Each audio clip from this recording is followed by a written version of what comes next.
Good afternoon. Hopefully everybody had a good rest and recharge, especially those who braved the trip with us. It was good to be back home and had a good week of work here. Gave the players some much-deserved time off. But coaching staff-wise, we were able to, kind of use a lot of the 5 weeks of inventory that we had to assess where we're at as a team, and as we try to, come out of this bye, getting some players back, getting healthy at some spots, and we will continue to do so over these next few weeks. We're excited about the opportunity we have as a team, and still a lot of room to continue to improve, and I think that's going to be a huge thing for this year's team, and it's really every year's team is improving throughout these next few weeks to try to become the best version of what we can be towards the tail end of the season, and but at the same time understanding that the schedule is going to be a challenge, and we've got some really good teams that we've got to get ready to play, and it starts with this week, welcoming the Eagles to town, defending champs. Very, very talented football team, and it's going to be one where we're very excited to be back at US Bank Stadium. It does feel like it's been a little bit of time since we've had an opportunity to play in front of our fans, which we're very much excited about, and also excited to open up Blake Cashman's window. Will open up today. We'll go out for some on-field work today to kind of get the week kicked off. And you will also have Donovan Jackson, Michael Juergens, Brian O'Neill, and J.J. McCarthy taking part in the work today, as well as throughout the week in different capacities. But we'll be great to get Cash back on the practice field, opening that window up, and he's done a heck of a job getting himself ready to go, and give him the week of preparation and see where he's at towards the tail end of the week. But very much looking forward to getting after it with the guys today. Had a good week, but it's time to go to work. Kevin, just as you were analyzing the first 5 weeks, how challenging was it to have takeaways when you've been playing without so many key players? And I guess, how did you sort of work your way through that? Yeah, I think like what I tried to do, and especially sitting with Flo, and spending quite a bit of time talking through just our team in general. But when you look at where the injuries have happened, in some cases in game, and some of you're trying to make as many adjustments as you can to try to win that game that day. Does that fall in alignment with what you want your identity of your team to be? And you try to keep the things as close together as you can, but I think the big thing, looking at it from a 30,000-foot view, is we've got to continue to do the simple things better. And what I mean by that is fundamentals of each and every call. I think the calls, whether it's a defensive call, a play call on offense, or even Matt Daniels in the kicking game, can we play with great technique and fundamentals and have all 11 guys doing their job, penalty-free football? That's looked like Minnesota Vikings football, even when we've had to deal with some of the adversity of injuries so far through the first 5 games. And as we get healthy, that doesn't mean you can just look the other way on a lot of those things. We've got to coach to that standard, and then we've got to try to find a way to match the plans to be in alignment with what we want our identity to be as a team, how we think we can win, what it's going to take to win against really good football teams. It seems like week in and week out, every team you're going to play is going to be talented. They're going to be well coached. You've got to do those little things right, and a lot of them fall in alignment with our foundational principles of how we've won a lot of games around here, whether it's the turnover battle, whether it's being a fundamentally sound team, tackling, some of the things that allow you to get opportunities on defense to force turnovers by creating more negative plays and disruption that causes the negative plays, and then you get teams into these longer down and distances, and we've seen it the other way with our offense. Early down penalties or negatives. Got to be elite with our ball security the rest of the way to truly play these games the way we want to play them. And then when the ball gets kicked off, we've got to then do whatever it takes to try to win as the inevitable kind of ebbs and flows of a game happen. But that doesn't change the fact that we've got to prepare, and it's my job to prepare the team in a way to go out and win games the way we know we can play. And we've got to just make sure that that standard is being met, starts with me all the way down through our roster. What did you see from JJ last week during his time with the bye, and then where do you think he's at as this week practice week starts? Yeah, we had some good work last week. It was great to get back on the grass and had some good sessions out there, kind of getting back to a lot of the principles of lower body mechanics and things that had been really good parts of his early journey here, and didn't even hit me till we were out there. He had practiced one time since we had left Chicago. He had practiced one time officially. So a lot of the things you're allowing him to get his health back and get his feet back underneath him, but then building that foundation of fundamentals and techniques that really you can talk about routes and certain throws and certain plays and things like that, but it's the foundation of throwing mechanics from the ground up that he's really taken to since he got here, and just the consistency of it, whether it was playing through that injury, towards the second half of that Atlanta game, and really you're not talking about an incredible a body of work when you're considering that when that injury happened and the week that he had leading into that game. So I'm very excited to get him back officially practicing. I don't necessarily want to put a percentage on where I think he's at health-wise, and I think this week will be massive for our whole team, but just to see JJ back out there getting reps and working through the process of building that foundation back up, and we got off to a really good start last week. I was very fortunate to get that time with him. So do you view him as a possibility for Sunday's game, or is it more of a longer-term thing like you're talking about with the fundamentals? Yeah, I think, we've got to prepare to try to win a game on Sunday, and Carson, as well, working with, his left shoulder. He'll practice as well. But we really want to get our team ready to go. And in the process of doing that, JJ has his plan of attack that we want to try to make sure we maximize every single day and prepare all of our guys to be ready to go and make the best decision for our team, and then also for individually for each one of those guys as we get closer to it. But not ready to say yet exactly where he'll be at towards the end of the week. Want to see how this week plays out first. Kevin, you've talked about footwork with JJ a few times. What specifically do you want to see him kind of refine here or sharpen up as he gets back at it? Yeah, I think you quarterback play is about the foundation of getting to that premier base and body position at the top of your drop, whatever that drop is. That could be quick game, that could be a 5-7 step drop, that can be a play action pass where you turn your back to the defense. Whatever it is, you're still getting to that optimal position at the top of your drop, so then you can read with your feet and eyes tied together and play in rhythm, and the time clock can naturally be something that if you're just listening to, what you're listening to your feet and seeing what your eyes see as far as are guys open or not, and then progressing, because I think one of the things he's took away from these 2 or 3 weeks of watching Carson play was just the power of completions that maybe don't necessarily always go to the first or second progression. It might be TJ, helping out on a protection, and it's a critical 12-yard gain when all we did was really check the ball down, or it's being surgical with your accuracy when number one is open, and you do that by getting to that foundation and then playing with great balance and rhythm from that point. And it's something that seems like, hey, that seems like just quarterback play 101, but I watched a lot of football yesterday and didn't see it as much as you would think you should see it.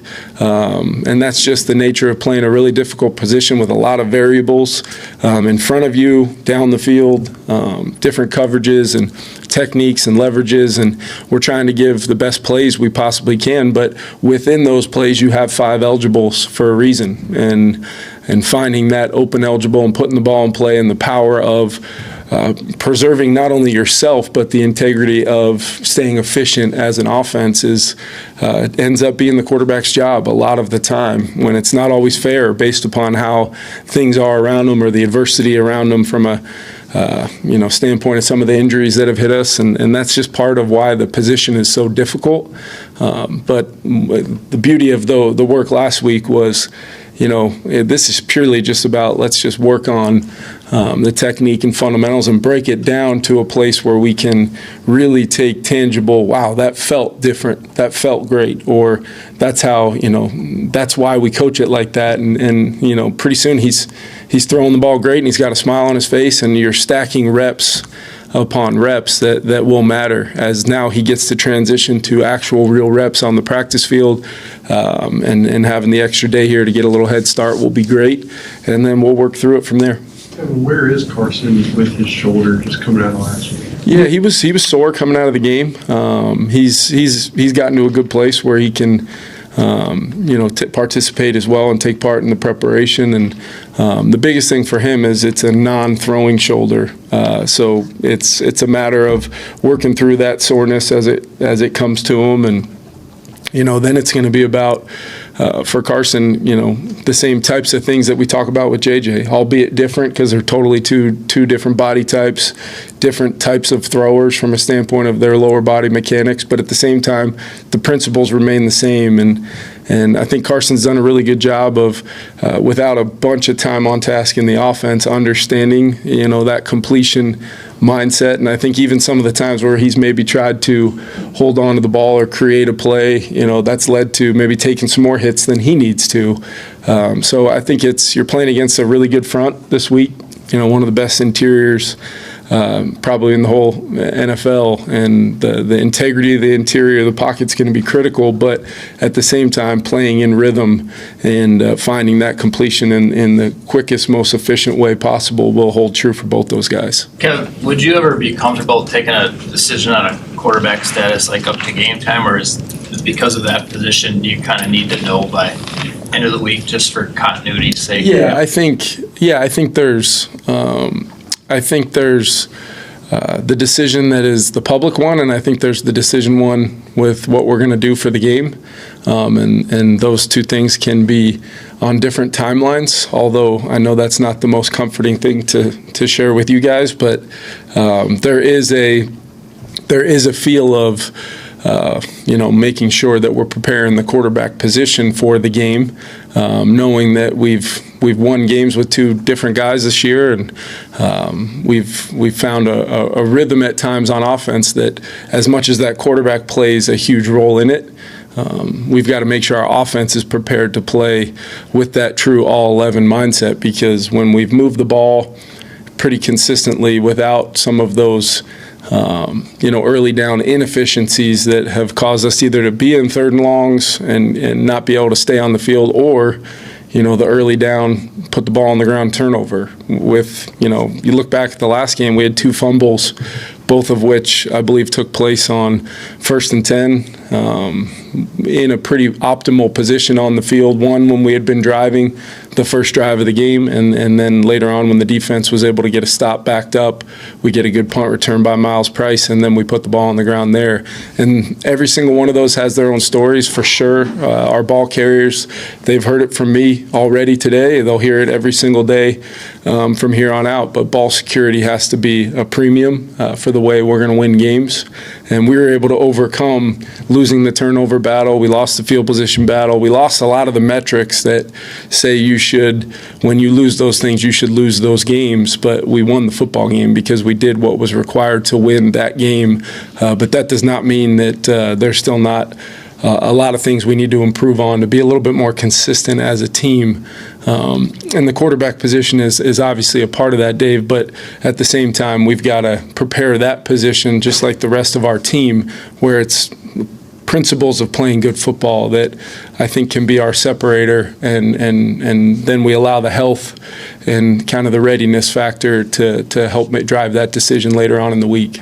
How is Van Ginkel doing? Yeah, he's doing better. He's going to be working on a side field, early on this week, and then what I see is, his workload hopefully picking up as we go. I don't really have an update on his availability for Sunday yet. Want to see kind of how he does with some of that side field work, and he'll be a critical guy to get back in there when we can, just from a the nucleus of our core defensive group. He does so many things that, help make a lot of the calls go. His versatility, allowing other guys to be kind of back in kind of their sweet spot for their role within the defense. And then I think a guy like Blake Cashman coming back is critical as well, because he assumes that green dot position, and we have just seen since we got Blake, when he's out there and we're playing the type of defense that we've been accustomed to seeing, Blake's got a lot to do with it.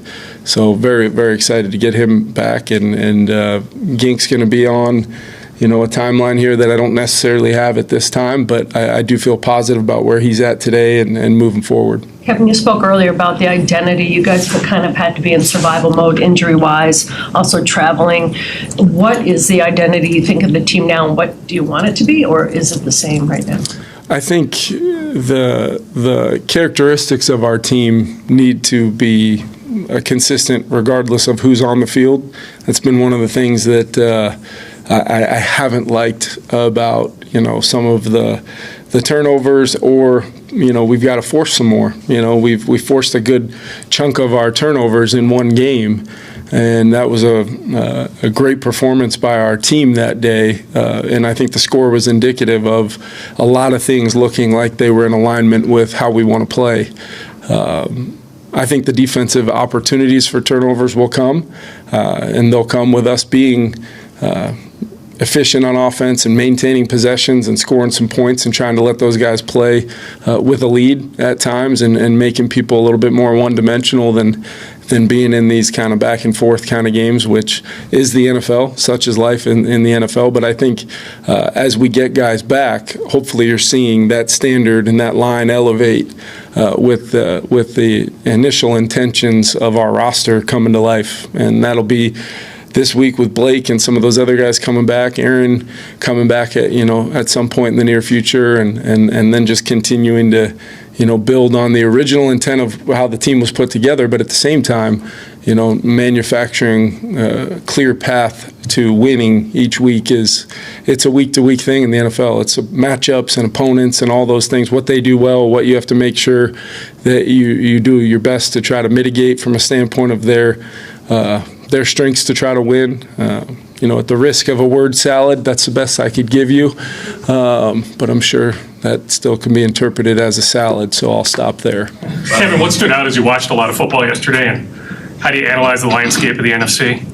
Yeah, I think, there's so many games where I'm sure fans watching them, like I was watching yesterday, it is very, very, it's razor thin, the difference between a game looking certain ways and not, and being a down to the wire, back and forth thing, and just the ebbs and flows of games, and with the way, it seems like the one thing that always hits me is just you watch college games on Saturday and then you watch pro games on Sunday. The games fly by. Sequences of games. Teams can hold the ball for 8, 9, 10 minutes on a drive and just totally capture just the momentum of having the ball in many ways in the NFL. And then you start looking at you could be averaging over 6 yards a play and you can be efficient and all these things. And then you look up and it's the middle of the third quarter and you've run 30-plus plays, as opposed to trying to get to that 60-plus number.